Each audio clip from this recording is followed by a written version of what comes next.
২৭ August তত্ত্বাবধায়ক সরকার বাতিলের রায়ের বিরুদ্ধে আপিলের অনুমতি দেন আপিল বিভাগ। পুনরায় এ বিষয়ে আপিল শুনবেন বলে জানান আদালত। এরই ধারাবাহিকতায় মামলাটি শুনানির দিন নির্ধারণ করা হয়। পরে মঙ্গলবার নির্বাচনকালীন তত্ত্বাবধায়ক সরকার ব্যবস্থা ফেরাতে আপিলের প্রথম দিনের শুনানি হয়। এরই মধ্যে দেশের সর্বোচ্চ আদালতের রায়ের মাধ্যমে নির্বাচনকালীন তত্ত্বাবধায়ক সরকার ব্যবস্থা ফিরলে সেটি সংসদের ক্ষমতা খর্ব করবে কিনা এমন প্রশ্ন করেন প্রধান বিচারপতি ড.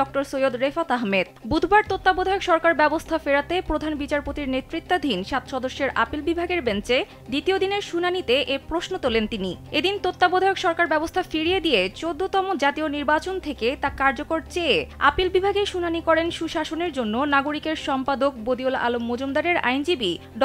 শরীফ ভূঁইয়া।